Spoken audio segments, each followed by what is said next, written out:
உலக தொலைக்காட்சி வரலாற்றில் முதல் முறையாக முழுவதும் பெண்களை மேடை ஏற்றி பெருமை சேர்த்திருக்கக்கூடிய சன் டிவி இப்போதும் தான் ட்ரெண்ட் டிவி என்று நிரூபித்திருக்கிறது. சன் குழுமத்தாருக்கு என்னுடைய அன்பான வணக்கமும் உலக தமிழ் சொந்தங்கள் அத்துணை பேருக்கும் பணிவின் வணக்கம். இந்த தலைப்பிலே ஒரு அற்புதமான ஒரு செய்தி, ஒரு வார்த்தை சொல்லாடல் இருக்கிறது. அது எனக்கு ரொம்ப பிடித்தது. குழந்தைகளை வளர்ப்பதில் சிறந்தவர்கள் என்ற கேள்வி. அப்படின்னா என்ன அர்த்தம்னா, குழந்தைகளை சும்மா பெத்தூட்டா மட்டும் வளராது, சிறப்பா வளர்க்கணும் அப்படிங்கிற ஒரு செய்தி நமக்கு இருக்கு. பிள்ளைகளை வளர்க்கறதுக்கும் சிறப்பா வளர்க்கறதுக்கும் என்ன வேறுபாடு? எதிரணியிலிருந்து வந்தவங்கெல்லாம் நாங்க சேலை கட்டினோம், மஞ்சள் பூசினோம், மிளகா அரைச்சோம், மல்லி அரைச்சோம், மூக்குத்தி போட்டோம், கொண்டை போட்டோம். ஏம்மா நீ கொண்டை போடு, இல்லை உன் புருஷனோட சண்டை போடு, எனக்கு என்ன வந்துச்சு அதை பத்தி? சாவித்ரி அம்மா மாதிரி சிரிச்சோம், சாவித்ரி அம்மா மாதிரி வந்து பேசணும், கண்ணாம்பா மாதிரி வந்தோம். அதெல்லாம் காலம் கடந்து பல காலம் ஆச்சு. நீ போன பிறகு ஞாபகத்துல திடீர்னு வந்து மேடையில பேசினா அதுக்கு நான் பொறுப்பாக முடியுமா? அன்னைக்கு பிள்ளைகளை எல்லாம் நாங்கள் அப்படியே மடியில் போட்டு வளர்த்தோம். நாங்கள் என்ன தெருவில் விட்டா வளர்த்துக்கிட்டு இருக்கோம்? அதுல வேற பிள்ளைங்க எல்லாம் அப்படியே வருவானா மகன், அவன் முகத்தை பார்த்து சாப்பாடு போடுவாங்களாம். அந்த பிள்ளை எங்க போயிட்டு வந்திருக்கோம் அன்னைக்கு? ஏதோ பெரிய கலெக்டர் உத்தியோகம் பார்த்துட்டு வந்த பிள்ளை மாதிரி அவனை உட்கார வச்சு உபசரிச்சு சோறு பசைஞ்சு ஊட்டி, இந்த அறியாமையில தானேம்மா நீங்க முழுக்க முழுக்க பிள்ளைங்களை வளர்த்தீங்க.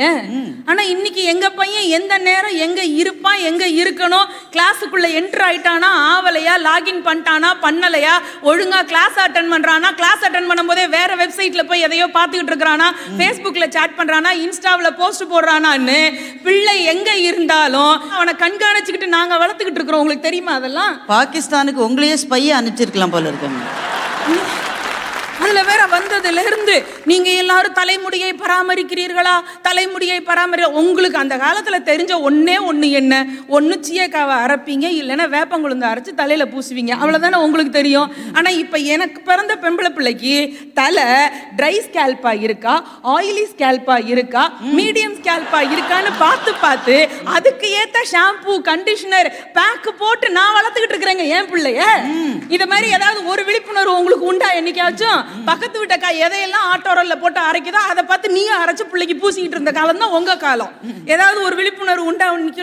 இன்னைக்கு இருக்கிற அம்மாக்கள் தெளிவா பிளான் பண்ணி பிள்ளை பிறந்ததுக்கு அப்புறமா 5 வருஷம் 6 வருஷம் அவங்களுடைய கரியர்ல, ஒர்க்ல, ஜாப்ல பிரேக் எடுத்துக்கிட்டு குழந்தையை கண்ணும் கருத்துமா வளர்த்துட்டு பிறகு தன்னுடைய வேலையை ரீஸ்டார்ட் பண்ற தைரியம் எங்களுக்கு இருக்கு. ஒரு நாளைக்கு வீட்டுக்காரரை எதிர்த்து பேசிட்டு உங்களால அந்த வீட்டுல இருந்துட முடியுமா? அந்த காலத்துல நாங்க இருப்போம் இல்ல, எங்களை தான் அவர் எதிர்த்து பேசிட்டு இருந்துட முடியுமா? இன்னைக்கு அப்படியே பாசத்தை கொட்டி வளர்த்தார்கள். பயப்பிள்ள தப்பு பண்ணிட்டு வந்து அம்மா முந்தானைக்கு பின்னாடி ஒளிஞ்சுக்குவானாமா. என்ன பெரிய தப்பு பண்ணியிருப்பான் தெரியுங்களா? இந்த காலத்துல ப்ராக்ரஸ் ரிப்போர்ட்ல அப்பா கையெழுத்த அவனே போட்டாங்க. 2 மாசம் 3 மாசம் கண்டுபிடிக்காத அப்பா அடுத்த மாசம் கண்டுபிடிச்சிட்டாரு. இப்ப அப்பா என்ன பண்ணுவாரு? அவனை கூப்பிட்டு 4 அப்பா அப்பனும்ல, அப்பதானே அவர் அப்பா. அப்படி அவனை சட்டையை பிடிச்சி 4 அப்பா அப்பலான்னு கைய ஓங்குறாரு அப்பா. இந்த பாசமான தாய், அந்த காலத்து தாய் அங்கேருந்து வந்து பிள்ளைய வாரி அணைச்சு, நீங்க வேற அதுக்கு பேர ஜாலரா அடிக்கிறீங்க, அந்த அடியை அம்மாவே முதுகில் வாங்கினார்கள். எதுக்கு வாங்கினார்கள்? அவன் அப்படியே தாவி பிடிச்சி அணைச்சுக்கிட்டு, அதுவே தப்பு. அடுத்த டயலாக் என்ன தெரியுமா வரும்? அப்பாவை பார்த்து, சும்மா இருங்கங்க, 72 தடவை கோயிலுக்கு போய் வேண்டிக்கிட்டு பெத்த பிள்ளைய போட்டு அடிக்கிறீங்க, இப்ப என்ன பெரிய தப்பு பண்ணிவிட்டான்? ப்ராக்ரஸ் ரிப்போர்ட்ல உங்க கையெழுத்த அப்படியே அதே மாதிரி அச்சல் போட்டு விட்டான். அடுத்த டயலாக் தான் இன்னும் ஹைலைட். என்ன தெரியுமா? நீங்க ரொம்ப ஒழுக்கமாக்கும், உங்க அப்பா கையெழுத்த நீங்க போட்டு தானே இந்த வீட்டு பத்திரத்தை உங்க பேர்ல எழுதிக்கிட்டீங்க, போங்க பேசாம. குடும்பமே ஃப்ராடு குடும்பம், மொத்தமும் போச்சு. இப்ப அப்பா மரியாதையும் போச்சு, பையன் வாழ்க்கையும் போச்சு.